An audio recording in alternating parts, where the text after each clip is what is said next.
나는 세상의 빛이니 나는 세상의 빛이니라는 제목으로 하나님의 말씀을 함께 나누겠습니다. 어, 1977년 7월 13일 뉴욕의 한 변전소에 벼락이 내리치면서 일명 뉴욕 대정전이라 불리는 초유의 사태가 발생했었습니다.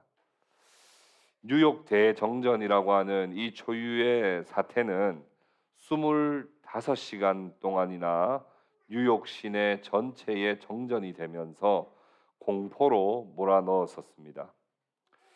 요즘 같으면 핸드폰 라이트를 켜고 그냥 아이고 금방 고치겠지 하고 그렇게 그냥 기다리고 있으면 되는데, 뉴욕 시민들은 25시간 동안 잠시 불이 꺼졌다고 생각되지 않는 엄청난 공포에 휩싸였다고 합니다.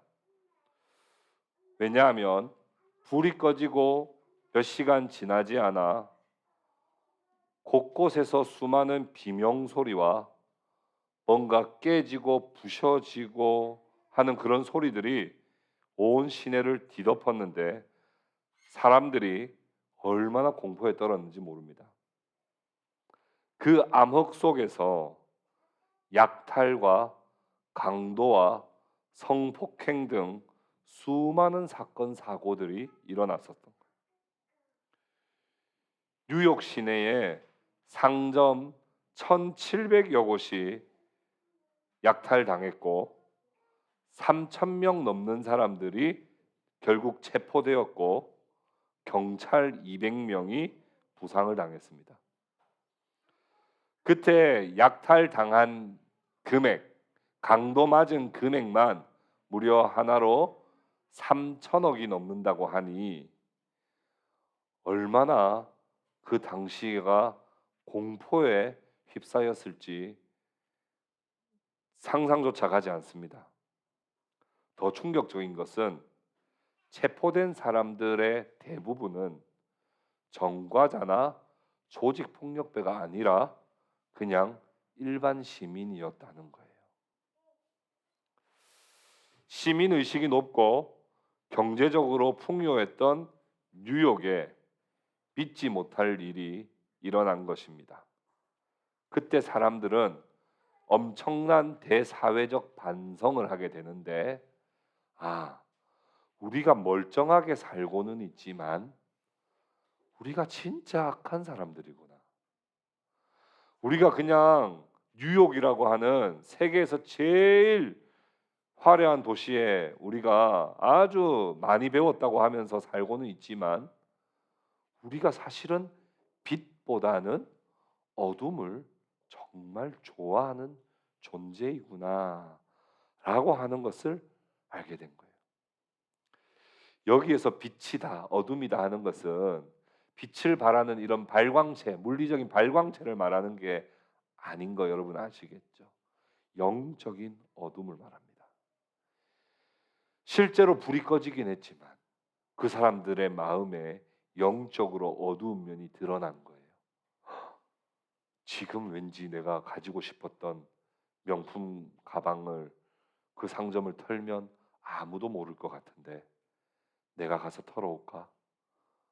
이런 어두운, 영적으로 어두운 마음들이 드러난 거예요. 그러면서 정과자나 비정과자나 한 끗 차이구나. 조금 더 절제했고 조금 덜 절제했을 뿐 우리 안에도 엄청나게 어두운 면이 있구나라고 하는 것을 깨닫고 대사회적인 반성이 일어났고, 42년 뒤인 2019년 뉴욕의 대정전이 한 번 더 일어났는데, 그때는 6시간 정도, 저녁 6시부터 자정까지 그 가운데 사람들은 42년 전에 그 교훈을 떠올리면서 큰 사고 없이 2019년에는 잘 넘어갔다고 합니다. 사람들은 어둠을 좋아합니다. 요한복음 1장에도 예수님이 빛으로 오셨으나 사람들은 어둠을 좋아하는 까닭에 예수님을 환영하지도 영접하지도 않았다 그렇게 말합니다. 만약 사람들의 본성이 빛을 좋아했다면 예수님을 환영하였을 것이나 사람의 마음의 본성에 어두운 면이 있는 까닭에 예수님을 오히려 적으로 생각하고 외면하더라 하는 겁니다.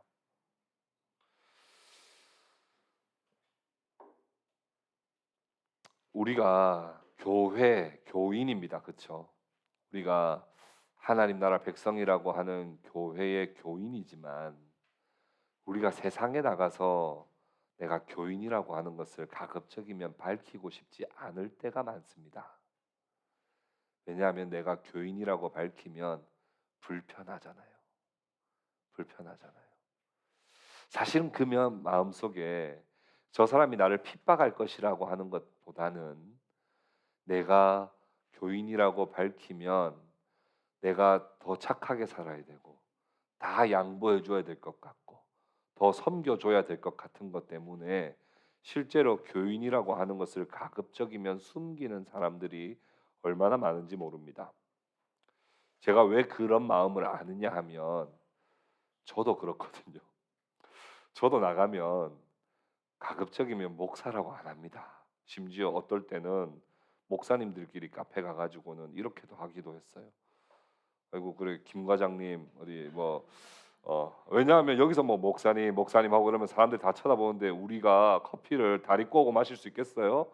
점잖하게 마셔야 된다는 생각 때문에 우리 나가면 우리 서로 호칭을 바꿉시다.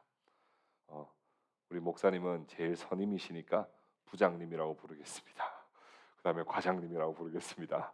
그리고 대리라고 부르죠. 뭐 이렇게 어, 목사님들 마음도 어둠을 좋아합니다. 이게 나가서 편하고 싶거든요. 제가 그걸 제일 여실히 발견했던 것이 어디냐 하면 우리 박명환 집사님이 이번 주에 다녀오게 될 예비군 훈련입니다. 제가 목사로 살다가 예비군 훈련, 예비군 군복을 입고 예비군 훈련을 딱 갔더니요. 저도 깜짝 놀랐습니다. 목사의 그 탈을 싹 벗어버리고 갑자기 군인 예비군으로 빙의를 하게 된 거죠. 야, 갑자기 호주머니에 손을 넣네요. 제가 껄렁껄렁하게 다니더니 갑자기 침도 뱉고요. 화장실에 막 사람들이 밀려 있으니까 갑자기 노상방뇨도 하고요. 막 이 군인이라고 하는 탈을 쓰고 이러니까 어떻게 그렇게 편한지 몰라요.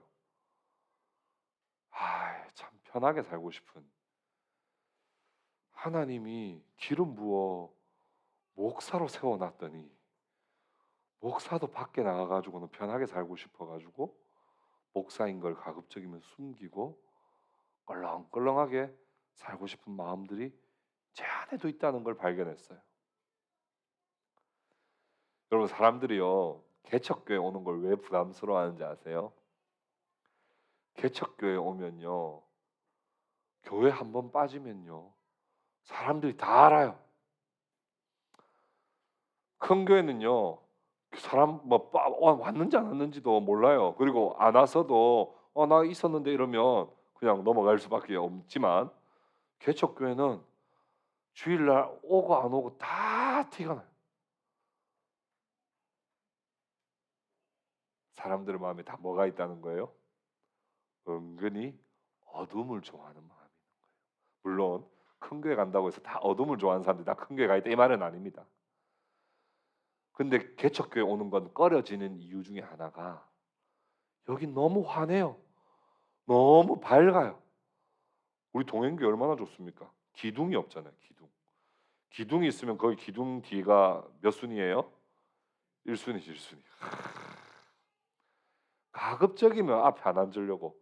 여러분 어떻게 항상 앞에 앉고 싶은 마음이 커요? 뒤에 앉고 싶은 마음이 커요? 뒤에 앉고 싶. 그왜 그런 거예요? 어둠이 좋아해서 이거 이렇게 말하고 싶진 않아요. 다만 뭐예요? 편하고 싶잖아요. 그렇잖아요. 우리 마음은 다 편하고 싶은 마음이 있거든요. 사람은 어둠을 좋아합니다. 그런데 우리 동행교회 성도들 다 이렇게 밝은 동행교회 이미 나와서 예배 드리고 있다는 것만으로도 지금 빛으로 나가고 있는 줄로 믿습니다. 어, 오늘 예수님께서 에고 에이미 나는 누구이다라고 요한복음에 7가지 에고 에이미가 나온다 했고 중요한 7가지 표적이 있다고 했습니다. 7가지 표적을 여러분들에게 물으면 여러분은 시험 드실 것 같고 7가지 에고 에이미 가운데 오늘 두 번째거든요. 첫 번째는 뭐였을까요? 나는 힌트는 오병이어에서 말씀하셨어요. 나는 생명의 떡이다 이렇게 말씀하셨죠. 이게 첫 번째 에고 에이미였습니다. 오늘 두 번째 에고 에이미는 나는 세상의 빛이다 이렇게 우리 예수님께서 말씀하셨습니다. 예수님께서 자신을 떡이라고 말씀하신 이유는 뭘까요? 떡이라고 말씀하신 이유는 뭡니까? 인생들은 모두 다 영혼의 굶주림이거든요. 밥은 많이 먹는데요. 영혼이 굶주려 있거든요. 마치 피쩍 마른 갈비뼈를 다 드러낸 다 죽어가는 사람처럼 우리의 영혼이 그렇게 목말라 굶주려 있기 때문에 예수님께서 내가 생명의 떡이다. 나를 먹으면 너희의 영혼이 윤택하여 건강과 생명력을 얻게 될 것이다. 라고 하는 말씀을 해주시기 위해서 나는 생명의 떡이다 이렇게 말씀하셨어요. 예수님께서 나는 세상의 빛이다 이렇게 오늘 말씀하셨단 말이에요. 왜 예수님께서 나는 세상의 빛이다 이렇게 말씀하셨을까요? 세상은 어둠 가운데 있기 때문에 그래요. 이 세상은 어둠 가운데 있습니다. 이 세상은 어둠의 왕인 사탄이 권세를 가지고 이 땅을 휘젓고 다니고 있기 때문에 이 땅의 사람들을 자기 종부리듯 그렇게 유혹하고 넘어뜨리고 그렇게 어둠의 권세를 가지고 이 땅을 계속해서 다스리려고 하기 때문에 이 세상은 기본적으로 어둡습니다. 심지어 마귀는 할 수만 있다면 택한 백성도 삼키려고 삼킬 자를 우는 사자처럼 으렁으렁거리면서 두루 찾고 있다 그렇게 말씀을 하고 있지요. 그런 이 어두운 세상에 예수님은 오셔서 이렇게 말씀하셨어요. 나는 세상의 빛이다. 나는 빛이다. 다윗은 시편 27편 1절에서 이렇게 말씀했습니다. 여호와는 나의 빛이요 나의 구원이시니 내가 누구를 두려워하리요. 다윗은 이 하나님을 향하여 빛이시라고 고백했습니다. 왜냐하면 그가 걸어가는 삶의 모든 순간이 어둠 가운데 지배받고 있다고 생각했기 때문이에요. 그래서 여호와는 나의 빛이시다. 여호와는 나의 구원이시다.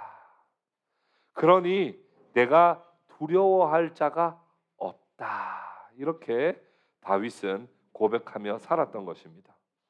그가 정말 앞이 보이지 않는 칠흑과 같이 어두운 터널을 지나고 있을 때에 하나님께 기도하는 가운데 하나님이 주시는 은혜는 정말 빛이었습니다. 그래서 다윗은 하나님은 나의 빛이시라고 그렇게 고백을 했던 겁니다. 그러면서 또 시편 기자는 이렇게 고백했어요. 시편 119편 105절에 이렇게 말씀했죠. 주의 말씀은 내 발의 등이요 내 길의 빛이니이다. 내가 어디로 걸어가야 할지 알지 못하는데 주님의 말씀이 내가 어떻게 살아야 할지를 환히 비춰줍니다. 주의 말씀을 날마다 읽고 읊조리는 가운데 내가 오늘을 한 걸음 한 걸음을 어떻게 내디디며 살아가야 할지를 주님의 말씀이 나를 알려줍니다. 그래서 주의 말씀은 내 발의 등이요 내 길의 빛입니다. 그렇게 고백을 했던 거예요. 특별히 예수님이 오늘 나는 세상의 빛이다라고 하신 말씀의 목적이 있습니다. 여러분 초막절이 요한복음 7장에 나왔어요. 기억하시죠? 근데 7장 초막절 전에 예수님이 6장에서 나는 생명의 떡이라 말씀하셨고 초막절 그 바로 지난 8장에 보면 나는 세상의 빛이라고 말씀하셨어요. 이건 의도가 있습니다. 예수님이 이렇게 말씀하신 의도는 뭐냐면 초막절의 가장 핵심이 떡과 빛과 불이었기 때문에 그래요. 왜냐하면 여러분 초막절이 어떤 절기라 그랬어요? 하나님께서 이스라엘 백성들을 출애굽시켜서 광야 40년 동안 자기들을 굶주리지 않고 하나님이 가나안 땅으로 인도해 주신 것을 기억하기 위해서 그들이 일주일 정도 텐트를 쳐놓고 초막의 그 마음을 계속 가진다고 그랬죠. 그러니까 광야 생활하는 가운데 반드시 있어야 되는 두 가지. 첫 번째는 떡과 물이었어요. 그렇죠? 떡과 물이 있어요. 그래서 예수님은 너희들이 그렇게 광야 생활을 인도했던 떡과 만나와 그리고 물은 사실은 나를 가리키는 거였어. 그들이 만나와 물을 먹고 살았던 것처럼 너희들도 내가 필요해라고 말씀하신 게 6장이에요. 나는 생명의 떡이다. 그런데 오늘 8장에서 나는 세상의 빛이다 말씀하신 것은 너희들 광야에 떡과 물만 있었으면 됐니? 아니야. 불기둥과 구름 기둥으로 40년 동안 한 번도 너희들을 놓치지 않고 너희들을 인도했던 거 기억하지? 불기둥과 구름 기둥이 가는 데까지만 가고 멈추어 있으면 계속 멈추어 있고 낮에는 구름 기둥으로 밤에는 불 기둥으로 대적들을 지켜주시고 들짐승들로부터 지켜주시고 사막의 낮은 체온으로부터 따뜻하게 지켜줬던 그 불, 그 빛, 그것을 생각하게 하기 위해서 예수님은 초막절이 지나는 그때 바로 나는 세상의 빛이라 그렇게 말씀했습니다. 실제로 초막절 행사에 실로암 물을 떠다가 이렇게 붓는 의식을 한다 그랬죠. 그러면서 예수님이 너희가 목마르거든 내게로 와서 마시라 이렇게 말씀을 하셨잖아요. 근데 또 중요한 의식이 하나 있었는데 그 의식이 뭐냐면 등불을 들고 가서 성전의 여인의 뜰이라고 하는 그 네 개의 등불에다가 불을 밝히는 의식을 했습니다. 이게 바로 구름 기둥과 불 기둥을 상징하는 거였어요. 그래서 예수님은 너희들의 길을 인도하는 어둠 가운데 살아가고 있는 너희들의 길을 인도하는 그 빛은 바로 나야. 이렇게 예수님은 나는 세상의 빛이다. 이렇게 말씀을 하신 겁니다. 빛은 사람을 살립니다. 빛은 우리를 생명으로 이끕니다. 잠언 16장 25절에 이렇게 말씀을 합니다. 어떤 길은 사람이 보기에 바르나 필경은 사망의 길이니라. 한 번 더요. 어떤 길은 사람이 보기에는 바르나 필경은 그 끝은 이라는 말이에요. 필경은 사망의 길이니라.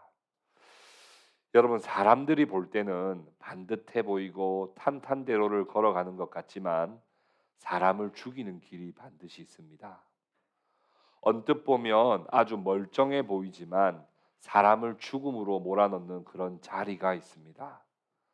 아름답게 보이지만 그것을 가지는 순간 사람을 죽음에 이르게 하는 죽이는 열매가 있습니다.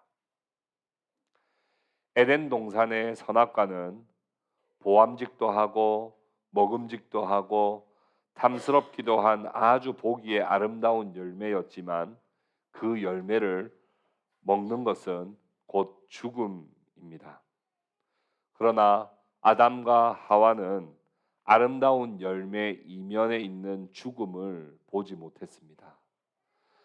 분명 하나님께서 명시적으로 그 열매를 먹는 날에는 반드시 죽는다고 말씀하셨으나 그의 마음에 어두움이 있었던 까닭에 그가 그것을 제대로 보지 못하고 먹음직하고 보암직하고 탐스러운 그 까닭에 그 열매를 먹는 동시에 영적 사망에 이르게 되었습니다.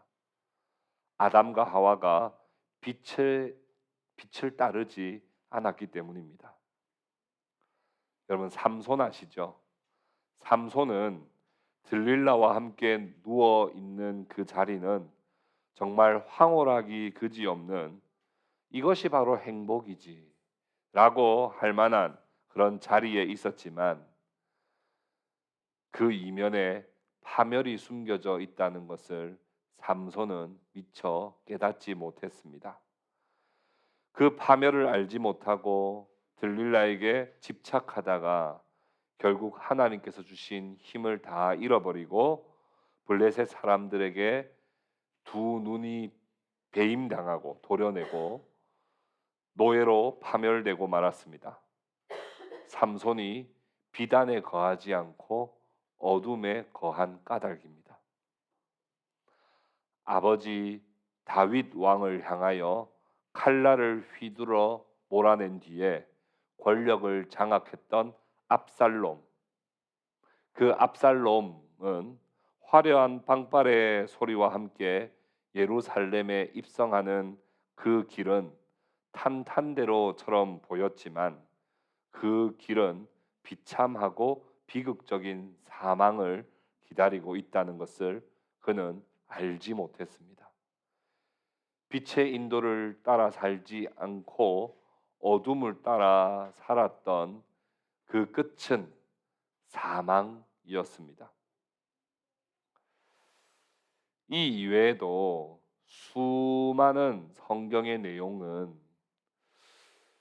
겉은 그럴싸해 보이고 그 길이 아주 탄탄대로 같고 아주 언뜻 보면 멀쩡해 보이지만 죽음의 길을 가는 사람들이 너무나 많다고 말씀합니다. 예수님은 말씀하시기를 너희가 좁은 길로 좁은 문으로 들어가라 말씀하셨습니다. 그 문은 협착하여 불편하기는 하지만 그 길의 끝은 생명이 있기 때문이라고 말씀하셨고 편하고 넓은 길은 찾는 사람이 많은데 그 길의 끝은 사망이라고 그렇게 말씀을 하셨습니다. 좁은 길, 좁은 문, 넓은 길, 넓은 문을 볼 수 있는 눈은 우리 안에 빛이 비춰져야만 그 길의 끝이 보입니다. 우리 안에 빛이 비춰지지 않으면 그 끝이 보이지 않는 까닭에 그냥 내가 가고 싶은 길을 가게 돼요. 근데 그 길의 끝이 만약에 보인다면 그 길 절대 안 가죠.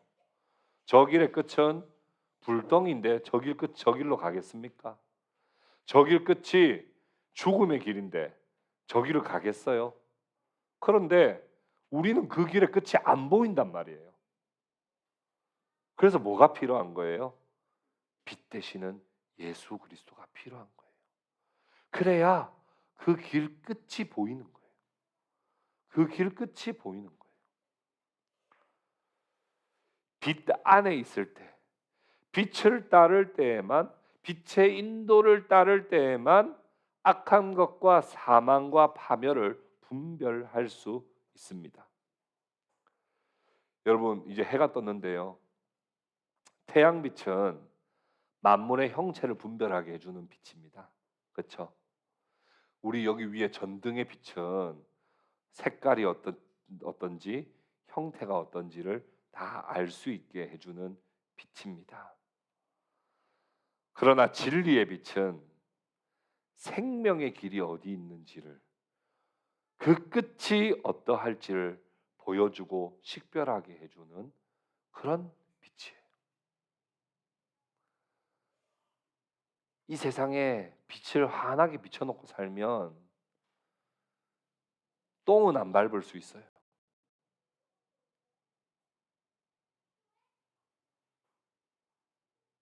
낭떠러지에는 안 떨어질 수 있어요.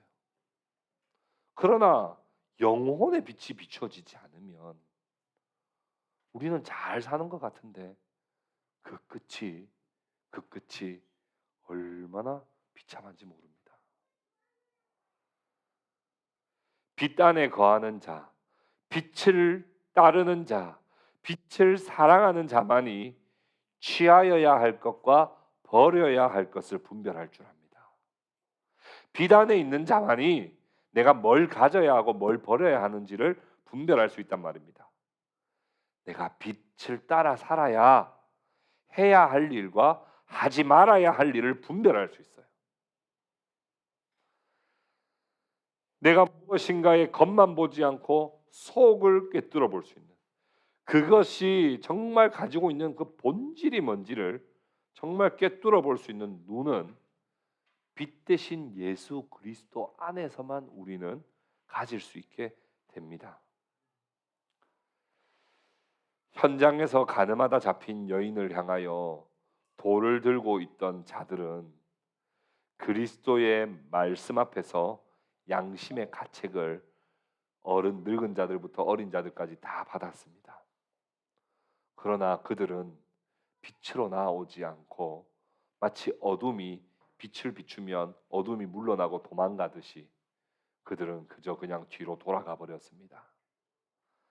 그러나 정말 어둠 가운데 살았던 이 현장에서 가늠하다 잡혀온 이 여인은 빛 가운데로 나아갔습니다. 자기를 돌로 던지려고 하는 사람도 이제는 없고 고발하는 사람도 없다면 이제는 나 살려라 하고 도망가야 할 그 여인이 그저 예수님 앞에 엎드려 있습니다. 온전히 빛 가운데로 나왔을 때, 빛 안에 머물고 싶어 할 때 주님은 그녀에게 나도 너를 정죄하지 아니하니 다시는 어둠 가운데 살지 말고 다시는 죄를 짓지 말고 빛 가운데 살아라고 그렇게 예수님은 말씀해 주신 겁니다. 우리가 걸어가는 걸음의 그 길, 우리가 지금 앉아 있는 자리, 우리가 먹고 있는 열매는 과연 빛에 속한 것입니까? 어둠에 속한 것입니까?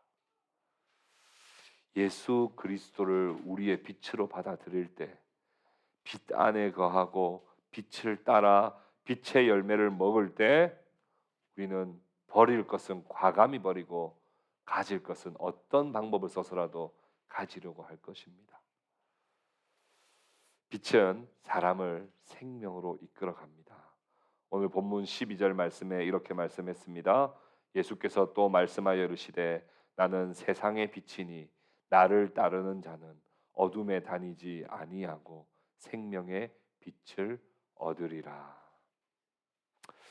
세 번째, 빛은 참된 나를 발견하게 합니다. 사랑하는 형제 여러분, 자신이 누구인지를 잘 알고 계십니까? 어두움은 생명의 길이 어디인지를 모르고 헷갈리도록 만들기도 하지만 어두움은 무엇보다도 내가 누군지를 잘 모르게 만듭니다. 어둠은 우리가 어디로 가야 할지 어떻게 살아야 할지도 모르게 만들지만 어둠은 내가 누구인가라고 하는 가장 근원적인 질문부터 헷갈리게 만들고 우리로 하여금 혼란스럽게 만들어 버립니다. 어떤 사람이 공부도 잘하고 일도 잘하고 관계도 잘 맺고 탁월한 재능을 가지고 있다 할지라도 내가 누구인지를 알지 못하면 그 삶은 과연 성공적인 삶을 살 수 있겠습니까? 우리는 다 공부 잘하면 돼, 일 잘하면 돼, 사람들하고 관계 잘 맺으면 돼, 탁월하면 돼 그렇게 말하지만 사실 정작 우리는 내가 누군지도 모른 채 일평생을 살다가 내가 누군지도 모른 채 답을 얻지도 못하고 우리가 이 세상을 마무리하는 사람들이 얼마나 많은지 모릅니다. 인간은 어디로부터 와서 어디로 가는지 알지 못하는 존재입니다.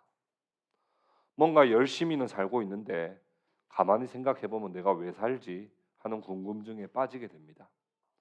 그러나 어둠 안에서는 참된 자아를 발견할 수가 없는 것이죠.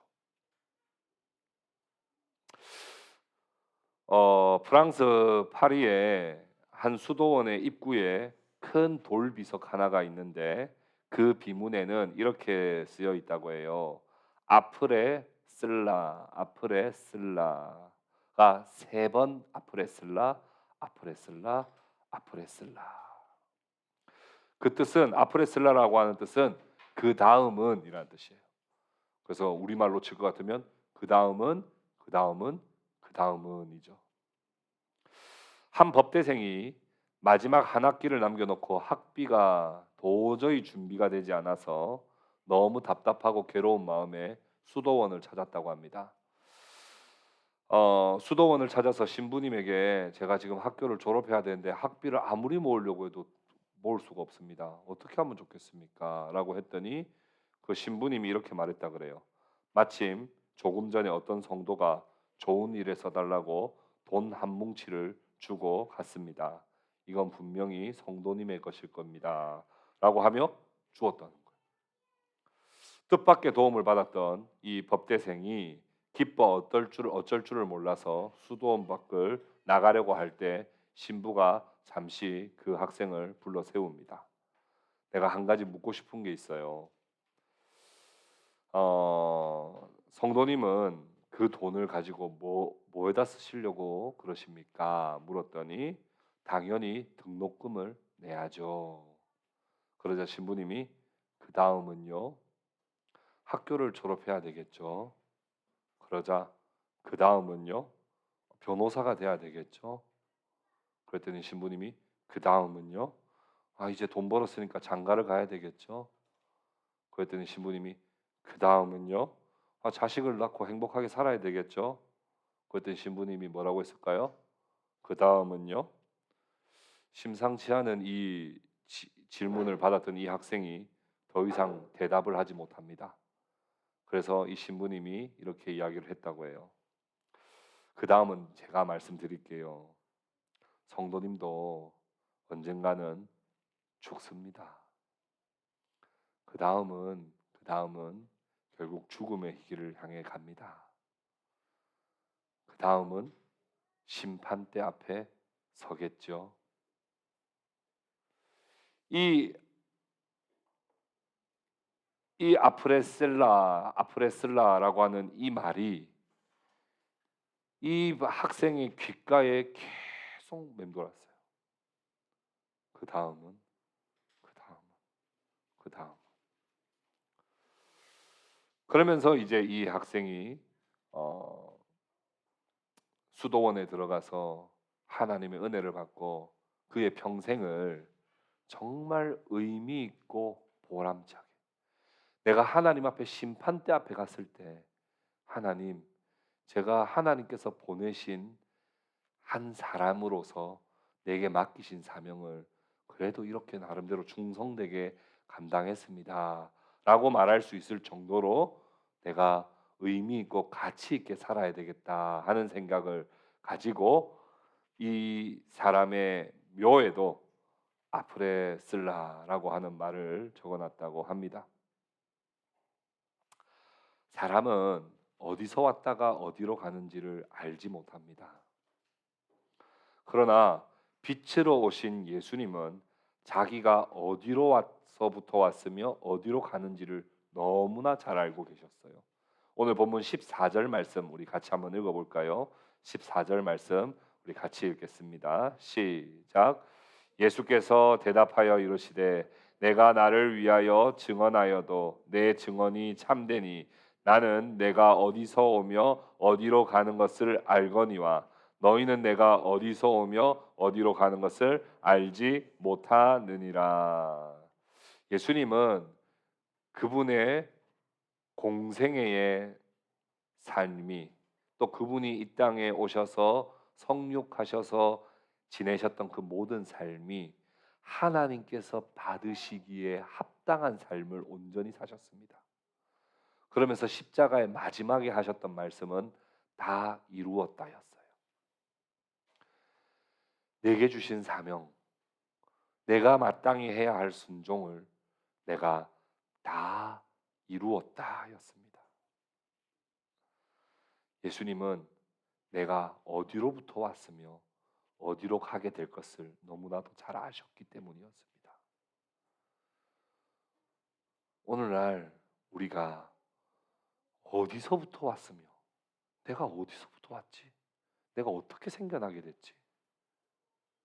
내가 어떻게 생겨나게 됐지? 우리 시은이가 날 보고 웃고 있네요. 내가 어디서부터 생겨났지? 그리고 나는 어디로 가지? 이걸 어둠은 알지 못합니다. 그러나 빛이신 예수님, 그 빛이신 예수님 앞으로 나아갈 때, 하나님이 나를 보내셨고 하나님께로 내가 다시 돌아가며 내가 마지막 최후 심판대 앞에 서게 되겠구나 하는 것을 그 빛이 비치는 가운데 우리는 알게 됩니다.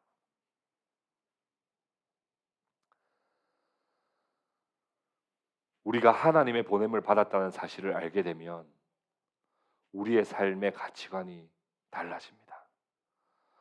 무엇이 가치가 있는지, 무엇이 가치가 없는지를 정확하게 분별하게 됩니다. 그래서 가치 있는 것을 선택하게 돼요. 주와는 명절에 가면 주와 고모와 주와 할머니가 아직도 주와 어리다고 계속 놀리는데요. 뭘로 놀리냐면 할머니와 고모가 너에게 용돈을 주려고 해. 그러면서 100원, 1000원, 10,000원, 5만 원 중에 하나 너가 가지고 싶은 걸 가지라고 합니다. 지금 세 번째 했는데 세 번 다 100원을 집었어요. 가치를 모르죠. 아직까지 가치를 모르는 거죠.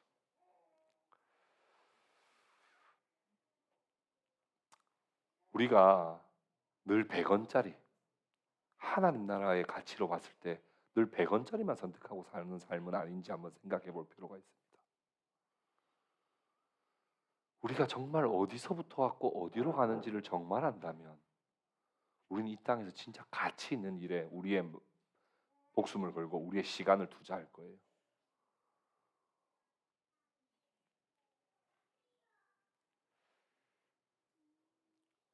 우리가 어디로 돌아갈지를 알게 되면 이 땅에서 우리는 사명자로 살게 될 겁니다. 하나님의 말씀에 순종하며 살게 될 거예요. 그것은 절대로 우리의 어두움에서는 발견되지 못하는 오직 예수의 빛으로만 발견되는 아주 신비로운 일이에요. 저는 요즘 매일 아침에 교회에 오면서 항상 하는 습관이 하나 생겨요.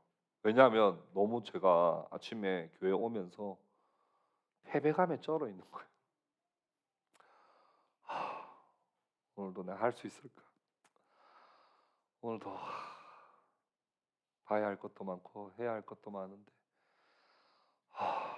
힘들다. 그러면서 하루하루를 계속 나오는 거예요. 근데 제가 이 말씀을 계속 묵상하면서 빛의 조명을 받기 시작하니까 내가 누군지를 알게 됐어요. 그러면서 아침에 교회 오면서 제가 여기 오는 길에 사람들 없으면 약간 소리를 지르는데요. 나는 예수님의 제자다 이렇게 말합니다. 나는 오늘 예수님의 제자로 살 거야. 나는 오늘 예수님의 제자다. 나는 하나님의 백성이다. 그러면서 마지막에는 나는 목사다. 그러면서 나는 목사다. 다시 박영수 한 번 더 다시 나는 목사다. 그러면서 제가 출근합니다.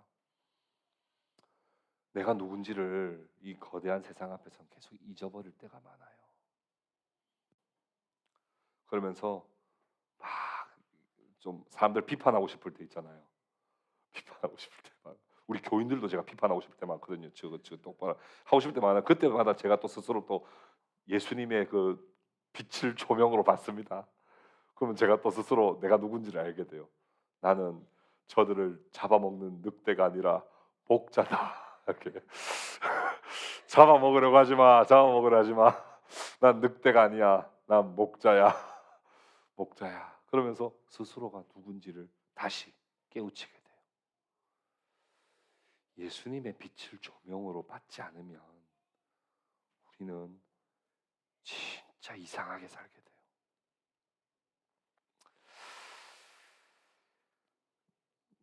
빛 가운데 자기 자신을 알지 못하면 마음대로 살다가 결국 죽게 되고 심판대 위에 올라가게 됩니다. 아브라함, 요수아, 헤셀이라고 하는 사람이 이렇게 말했어요. 현대인을 가리켜 오늘날 현대인들은 메시지를 잃어버린 메신저다 이렇게 말했어요. 메신저는 메시지를 기억하고 메시지를 전해야지 메신저죠. 근데 메신저가 이제 누구에게 전달하려고 가는 길에 내가 뭘 말해야 되는지를 까먹고 가가지고 이상한 말하고 오는 거예요. 여러분 그 TV 프로그램에 어린아이들 시장에 그 돈 이렇게 1,000원 쥐어가지고 뭐 사오라고 하는 거 봤죠? 아이가 가다가 잠깐만 엄마가 뭐 사오라고 했지? 그래가지고 1,000원 가지고 떡볶이 사 먹고 떡볶이 사 먹으면 왜 1,000원이 있지? 그러면서 떡볶이 막 사 먹다가 집에 이제 오는 거예요. 엄마가 그래 저기 파는 어디 갔니? 그랬더니 아 맞다 이렇게 돼요. 오늘날 현대인들이 하나님이 왜 우리를 이곳에 보냈는지, 왜 이 세상에 우리를 나게 하셨는지, 그리고 우리는 결국 어디로 가게 될 존재인지를 잊어버리고 1,000원 가지고 떡볶이 사 먹다가 집으로 돌아가는 그런 사람과 같은 삶을 살고 있지 않는가 생각을 해보게 됩니다. 말씀을 맺겠습니다. 형제 자매 여러분, 우리는 빛이 필요합니다. 그래서 예수님은 이 땅에 오셨고 예수님은 이 땅에 오셔서 우리에게 말씀하시기를 나는 세상의 빛이다 그렇게 말씀하셨습니다. 우리가 그 빛을 온전히 받을 때에만 우리도 세상의 빛이 될 수 있습니다. 그 빛을 우리가 받지 못했는데 우리가 어떻게 세상의 빛과 소금이 될 수 있겠습니까? 여러분들은 아직도 잠들어 계시지 않습니까? 여러분 아직도 어둠을 좋아하시죠? 이왕이면 편한 거, 이왕이면 헌신하지 않는 거, 이왕이면 섬기지 않아도 되는 거, 이왕이면 나 혼자 잘 먹고 잘 사는 거, 이런 거 우리 다 원하고 좋아합니다. 그러나 빛으로 나오면 가치관이 달라지고 삶의 행동 양식이 완전히 달라지게 됩니다. 제가 제일 우리 어머니를 싫어했을 때가 언제냐면 아침에 일어나기 싫은데 저희 어머니는 일어나라 한번 하시고는 또 나가셔서 아침 식사 준비하시다가 제가 안 일어나고 있으면 저희 어머니는 더 이상 말씀하시지 않고 커튼을 다 걷고 추운 겨울에 창문을 다 열어버립니다. 짜증내면서 일어납니다. 근데 짜증내면서라도 그 빛을 보고 일어나면 또 하루가 시작이 됩니다. 아마 여러분들 우리 모두는 빛을 좋아하지 않습니다. 그래서 빛 가운데로 나아가면 늘 자고 싶은데 커튼을 걷어버리는 것 같이 늘 불편할지도 모르겠습니다. 그러나 빛 가운데로 나아가십시오. 빛의 인도를 받으십시오. 그렇게 할 때에야만 생명의 길을 갈 수 있고 사명자의 삶을 살 수 있습니다.